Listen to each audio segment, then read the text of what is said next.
Hey, it's Jeremy, optichouse.com. So, you know what's interesting is as I go back and I watch these videos of me working on pages, I slowly remember and I recall the decisions that I made and why I made them.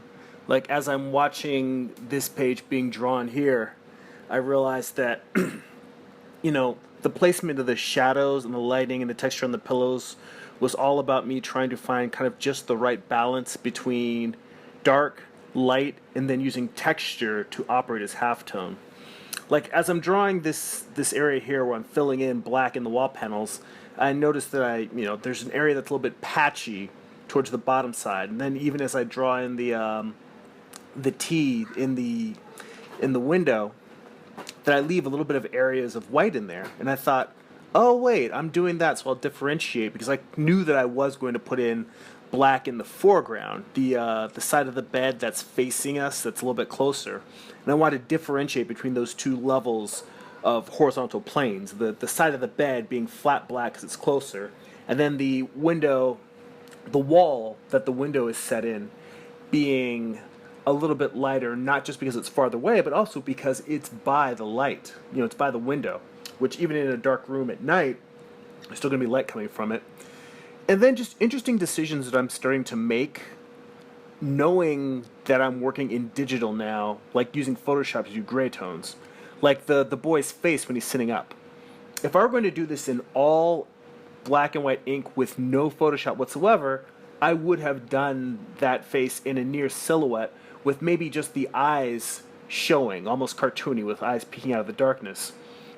But I felt like I wanted the expressiveness of his face, kind of the shock and the concern, and so it was a conscious choice to not draw that as a silhouette, knowing that I can go back in Photoshop and add a gray tone over a large part of his face, just leaving a little bit of rim light, so you could really see a lot more of his face, even though, but still get the feeling of shadow with Photoshop. So I guess this is the first issue, the second issue that I'm drawing where I really am cognizant of what I'm going to do in ink and what I'm going to do in Photoshop. When I started the original series, I wanted to do everything in pen and ink and no Photoshop at all.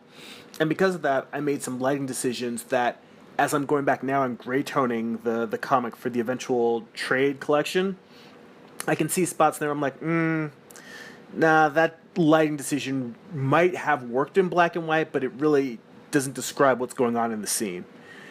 And that was for issues 1 through 3. In issue 4, that was the first one where I used gray tones because I had a large number of flashbacks. Like every other page was a flashback, every other spread. And I needed the gray tones to really differentiate between past and present. And then doing an issue now, after having experimented with that, I learned a little bit more with each issue in terms of trying to decide what I'm going to do in Photoshop and what I'm going to do in ink. And in an ideal world, I would still do as much of it in ink as possible. But having that flexibility to add extra layer effects in, extra lighting effects, and change things around for both for speed and ease and also for creating a more convincing image, it's an interesting balance that I'm still working out. But I'm enjoying it. That's it for now. Check out my website, optichouse.com. If you enjoy these videos, please share them. Also, sign up for my weekly newsletter to get a free digital download and see what else I'm working on. Go be creative.